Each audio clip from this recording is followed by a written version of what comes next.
Hai guys, selamat datang di channel Indonesia Belajar. Video ini adalah video pertama dari video berseri atau playlist bertema belajar struktur data dasar pada pemrograman Python.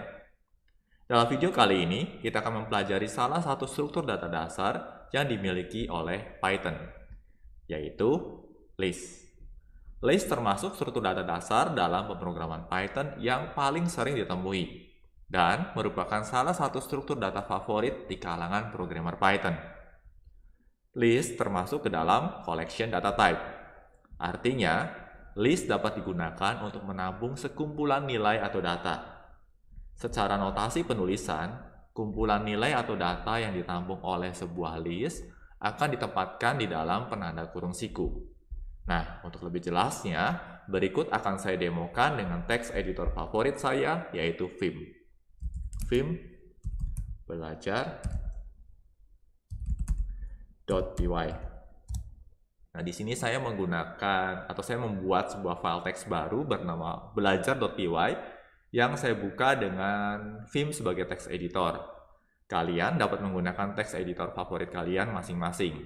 Seperti kita ketahui, sekarang ini kita memiliki banyak sekali pilihan teks editor dan kalian bisa pilih salah satu yang memang sesuai dengan kebutuhan kalian masing-masing. Oke, nah misalkan saja di sini saya ingin membuat sebuah listku, yang akan menampung sekumpulan nilai atau sekumpulan data, yaitu 20, 40, 50, 10, 80,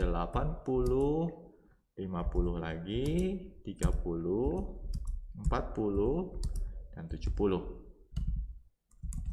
Oke, berikutnya saya juga mau mencetak nilai dari list saya ke layar. Listku, saya panggil variabelnya listku. Oke, lalu saya coba eksekusi Python script saya, python belajar.py. Nah, seperti itu. Oke, nah di sini kita baru saja membuat sebuah list yang berisi sekumpulan nilai integer. Ya, nilai-nilainya adalah 20, 40, 50, 10, 80, dan seterusnya. Nah, ini adalah nilai-nilai yang bertipe data integer atau bertipe data numerik bilangan bulat. Oke. Lalu list ini kita asosiasikan dengan sebuah variabel bernama listku. Seperti itu. Nah, kalau kita perhatikan di sini, sebuah list dapat menampung nilai atau data yang sifatnya duplicate atau duplikasi. Contohnya di sini 50, ya kita memiliki dua buah data bernilai 50. Kita juga memiliki dua buah data bernilai 40. Dan list memungkinkan kita untuk menampung sekumpulan nilai dengan duplikasi. Oke. Nah, list akan secara notasi penulisan, nilai-nilai yang ditampung di dalam suatu list akan diapit oleh penanda kurung siku buka dan kurung siku tutup. Nah, sebenarnya kita juga dapat memiliki sebuah list kosong atau list yang tidak memiliki nilai sama sekali. Berikut akan coba saya demokan. Saya beri nama listmu untuk kali ini. Oke, lalu saya coba cetak isi dari listmu.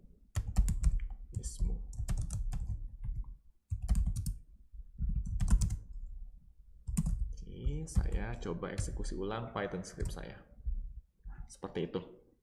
Oke. Nah, kalau kita ingin membuat sebuah list kosong, yang bisa kita lakukan cukup buat kurung siku buka dan kurung siku tutup tanpa diberi nilai apapun juga di dalamnya. Nah, ini adalah cara untuk mendefinisikan sebuah list kosong atau empty list. Seperti itu. Mudah sekali, bukan? Pengguna Python pemula seringkali rancu dalam menerjemahkan list sebagai array. Hal ini dapat dipahami karena baik list maupun array, keduanya menggunakan penanda kurung siku, ya, penanda kurung siku seperti ini, untuk penanda penampungan nilai. Tetapi perlu diketahui bahwa perbedaan mendasar antara list dan array terletak pada keseragaman tipe data dari nilai yang ditampungnya. Berbeda dengan array yang hanya dapat menampung sekumpulan nilai Dengan tipe data yang seragam atau sama, list dapat menampung sekumpulan nilai dengan tipe data yang bervariasi atau beragam. Untuk lebih jelasnya, berikut akan kami demokan. Jadi perbedaan mendasar sebenarnya antara list dan array. Kalau array, tipe datanya harus sama semua. Sedangkan list, tipe datanya bisa berbeda-beda. Oke, contohnya seperti ini. 54, 7,4, true, hello world,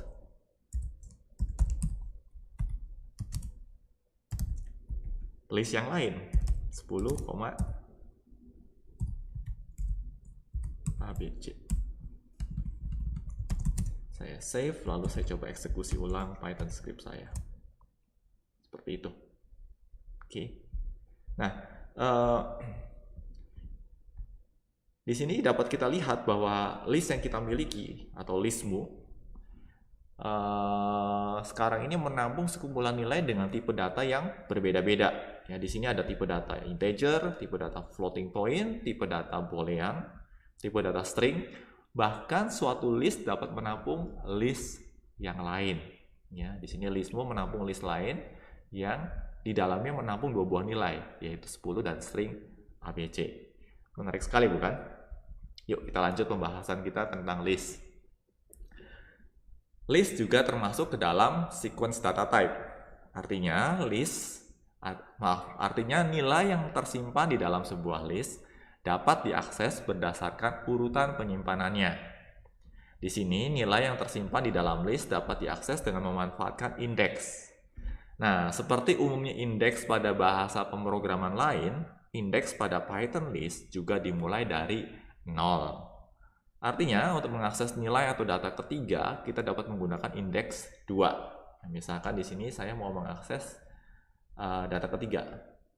Data ketiga berarti indeks selalu dimulai dari 0 ya. 0, 1, 2, 3, 4, 5, dan seterusnya. Data ketiga ini menempati indeks ke 0, 1, 2. Berarti kalau saya mau mengakses nilai dari data ketiga, yang bisa kita lakukan adalah kita print di sini list atau data ketiga.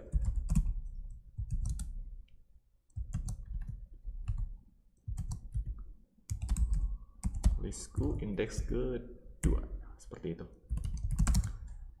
Ups, maaf. Saya coba eksekusi ulang Python script saya.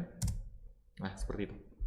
Ya, indeks kedua berarti data ketiga. Dalam hal ini bernilai 50. Cukup mudah sekali, bukan?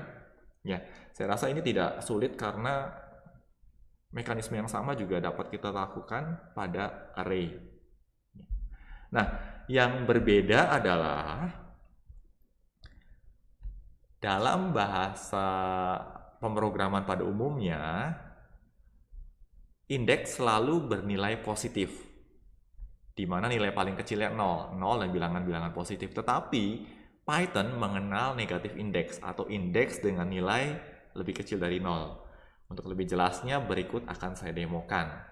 Oke, misalkan di sini saya akan coba data ke titik-titik ya. Saya akan coba akses listku indeks ke negatif 2. Oke, listku indeks ke negatif 2. Saya coba save. Saya pindah ke layar yang di bawah. Lalu saya coba eksekusi ulang Python script saya. Indeks negatif 2 di sini ya, mengindikasikan bahwa kita ingin melakukan akses terhadap data kedua dari belakang atau data kedua terakhir. Ya, minus 2 berarti 1, 2. Datanya adalah atau nilainya adalah 40. Nah, kalau kita mau menggunakan minus 4 ya, atau minus 3 lah. Berarti 1, 2, 3. Datanya adalah data 30.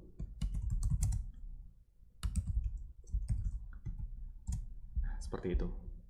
Atau kalau kita ingin mengakses data terakhir dari suatu list, maka yang bisa kita lakukan adalah cukup menambahkan minus 1. Ya, jadi indeks negatif atau negatif indeks itu mengindikasikan akses data mulai dari posisi paling belakang. Dan ini yang tidak banyak ditemui pada bahasa pemrograman lain pada umumnya. Oke, selanjutnya kita akan coba mempelajari slicing pada list. Untuk melakukan akses ke sekumpulan nilai yang tersimpan di dalam list, Python menawarkan mekanisme yang namanya slicing. Dengan slicing, kita dapat mengakses sekumpulan nilai yang tersimpan dalam rentang indeks tertentu secara bersamaan. Semisal kita butuh untuk mengakses data ketiga sampai dengan data kelima, ya, data ketiga sampai dengan data kelima. Oke, yang tersimpan dalam listku. Caranya adalah seperti ini.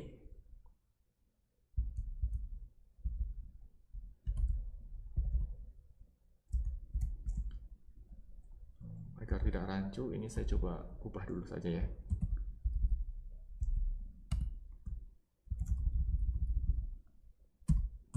Slicing. Oke.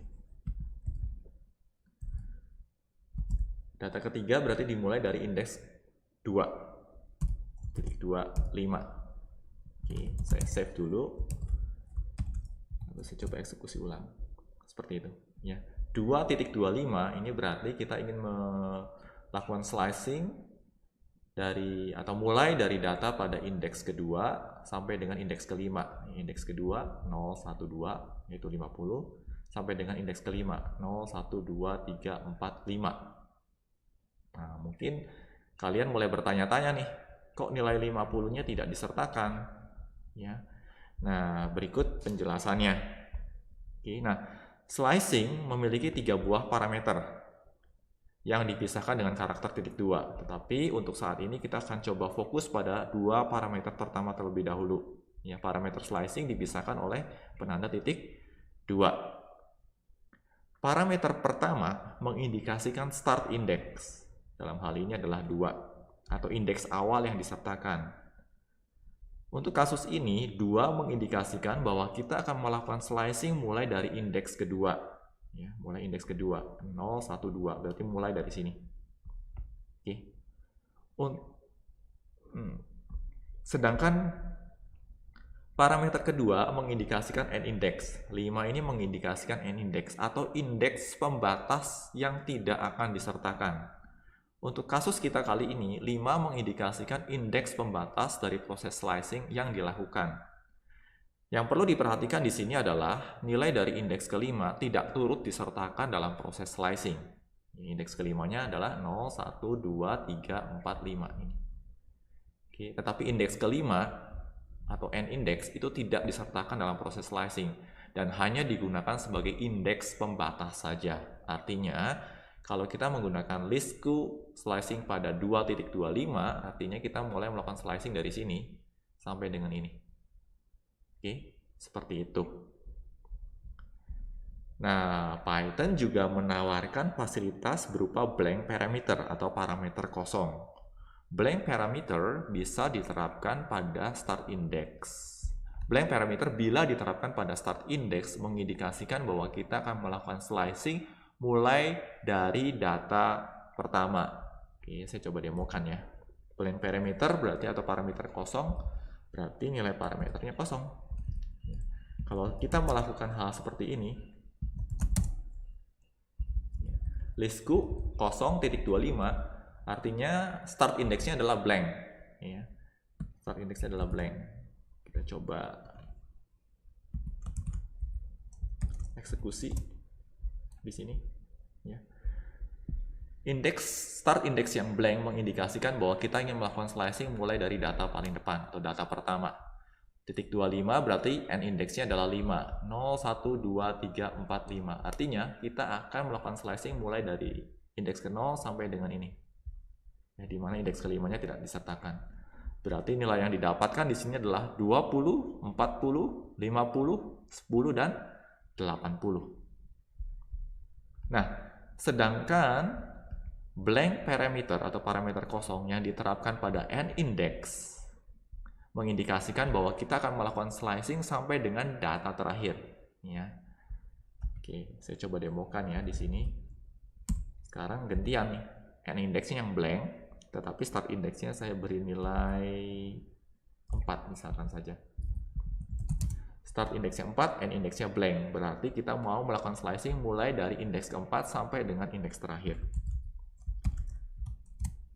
Nah, seperti ini. Indeks keempatnya adalah 0, 1, 2, 3, 4. Mulai dari sini sampai dengan data terakhir. Jadi data yang diambil adalah 80, 50, 30, 40, dan 70.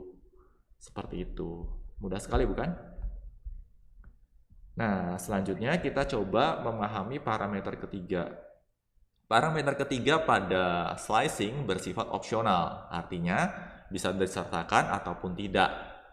Parameter ini mengindikasikan step atau langkah dan memiliki nilai default 1. Ya, berarti kalau kita tidak menyertakan parameter ketiga, by default nilainya adalah 1. Nah, untuk lebih jelasnya berikut akan kami demokan di sini. Oke, misalkan di sini komposisinya adalah 2 untuk start indeksnya, lalu 8 untuk end indeksnya, dan step indeksnya adalah 2. Steppernya, step parameternya 2. Saya save dulu, lalu saya eksekusi ulang Python script saya. Nah, untuk kasus ini berarti kita akan melakukan proses slicing dengan start index 2 dan end index 8, di mana data yang diambil akan memiliki lompatan sejumlah 2. Oke, maksudnya adalah startnya dari 2 ya, 0, 1, 2. Berarti nilai 50 akan diambil, ya. Lalu nilai berikutnya adalah lompatnya 2 kali, 1, 2. Nilai berikutnya yang diambil adalah 80. Nilai selanjutnya lagi adalah 1, 2, yaitu 30. Berarti nilai yang diambil adalah 50, 80, dan 30. Seperti itu. Nah, slicing merupakan mekanisme yang sebaiknya kita kuasai untuk dapat bekerja dengan lebih efektif dan efisien sewaktu berinteraksi dengan list. Oke. Nah, sekarang kita akan coba pahami lebih lanjut terkait sifat dari list itu sendiri. List dalam Python ini termasuk ke dalam mutable data type. Artinya, kita dapat menambah, menghapus, dan juga mengubah nilai yang tersimpan di dalam list. Pertama-tama kita akan pelajari bagaimana cara mengubah nilai yang tersimpan pada list. Untuk mengubah nilai atau data yang tersimpan di dalam sebuah list dapat dilakukan dengan memanfaatkan indeks dari nilai yang akan kita ubah. Semisal kita ingin mengganti nilai atau data dari indeks kedua yang tersimpan pada listmu dengan data string berubah. Oke, indeks kedua listmu saat ini adalah 0, 1, 2. Saat ini bernilai true. Dan nilai true-nya mau kita ganti dengan nilai string berubah. Oke, caranya seperti ini. Cukup panggil listmu, lalu sebutkan indeks yang mau kita ubah, dan kita beri nilai barunya. Dalam hal ini adalah string berubah atau berubah. Oke, kalau sudah kita coba print nilainya ke layar atau nilai perubahannya ke layar. Saya save dulu, lalu saya coba eksekusi ulang Python script saya. Oke, indeks kedua dari listmu diganti dengan string berubah, ya. Yang tadinya true menjadi string berubah. Oke. Nah, itu adalah cara untuk mengubah nilai yang tersimpan di dalam suatu list. Selanjutnya, kita akan mengulas mekanisme untuk mengeluarkan nilai atau data dari suatu list, atau seringkali dikenal dengan istilah pop. Ya. Pop berarti mengeluarkan nilai dari suatu list.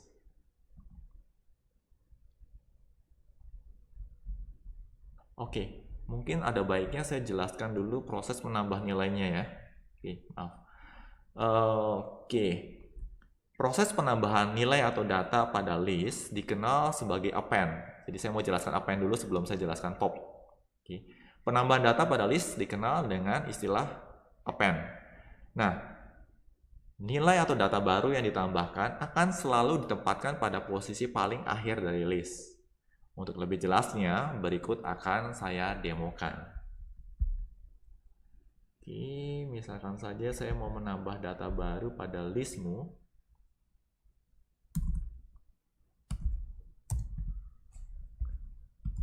Berarti listmu.append. Misalkan saja data baru yang mau saya tambahkan adalah string data baru. Saya save, lalu saya coba eksekusi ulang Python script saya. Nah, ini adalah kondisi listmu sebelum terjadi proses append. Oke. Dan di sini adalah proses append-nya, di mana kita menambahkan string data baru. Ya, dan di sini adalah hasil setelah proses append.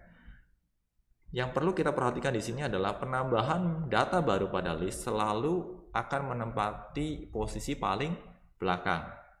Oke, jadi data barunya selalu ditaruh di posisi paling belakang. Cukup sederhana, bukan? Nah, berikutnya kita akan mengenal mekanisme mengeluarkan nilai atau data dari suatu list, atau seringkali dikenal dengan istilah pop. Ya, kalau append berarti menambah data baru di posisi akhir. Nah, kalau pop itu mengeluarkan data yang tersimpan pada posisi paling akhir. Untuk lebih jelasnya, berikut akan kami demokan. Kita akan coba demokan dengan listku kali ini ya. Listku-nya kita pop. Listku.pop. Nah, karena ini adalah proses mengeluarkan nilai, maka nilai yang dikeluarkan mesti kita tampung. Misalkan saja saya membuat sebuah variabel penampung yaitu var tmp yang digunakan untuk menampung nilai yang dikeluarkan dari list. Selanjutnya saya coba print nilai listku yang sudah dikeluarkan nilainya, dan saya juga mau cetak nilai yang tersimpan di dalam variabel var tmp-nya.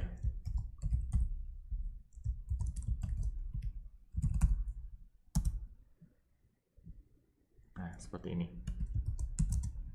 Saya save.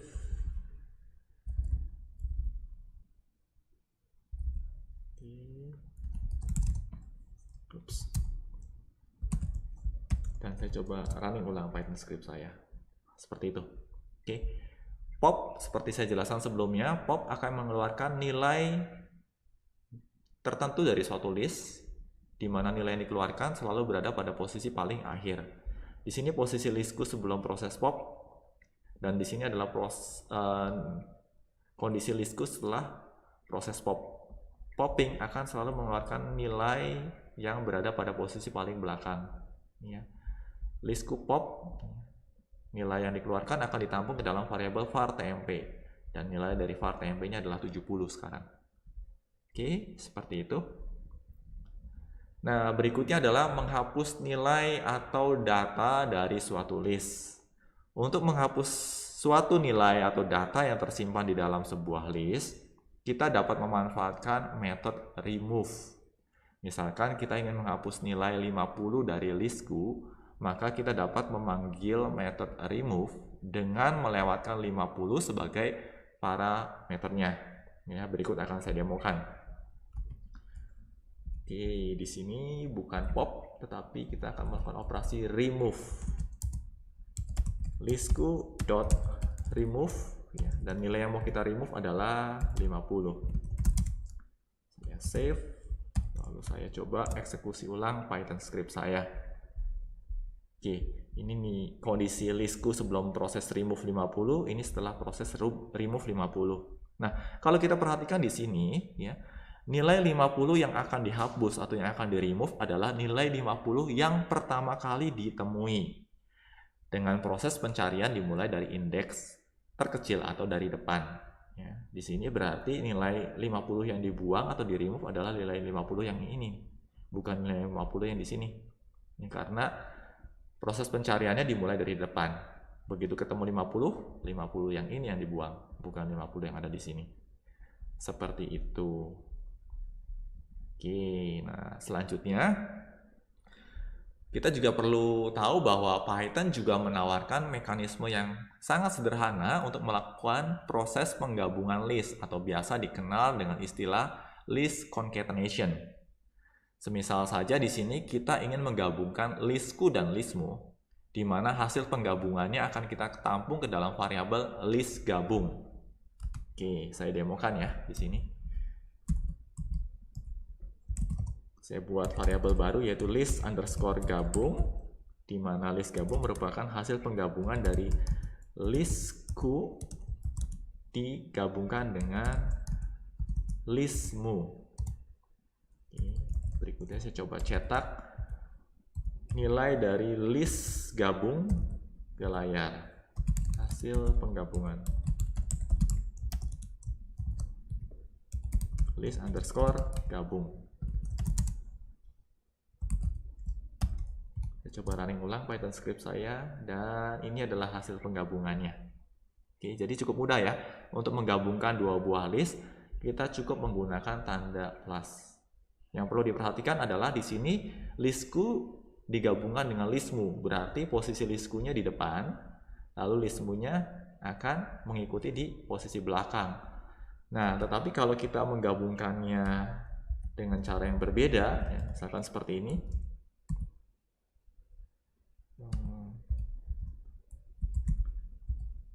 Misalkan listmu kita gabungkan dengan listku, maka dia akan menghasilkan hasil yang berbeda. Oke. Nah, karena listmu digabungkan dengan listku, berarti posisi depannya akan diisi dengan nilai-nilai dari listmu dulu, baru diikuti dengan nilai-nilai dari listku. Mudah sekali bukan? Nah, demikian pembahasan terkait struktur data list dalam bahasa pemrograman Python. Sebagai penutup, setidaknya ada 3 hal yang mesti kita pahami sewaktu kita menggunakan list dalam pemrograman Python. Yang pertama, list merupakan collection data type. Artinya, list dapat digunakan untuk menampung sekumpulan nilai atau data. Kedua, list merupakan sequence data type.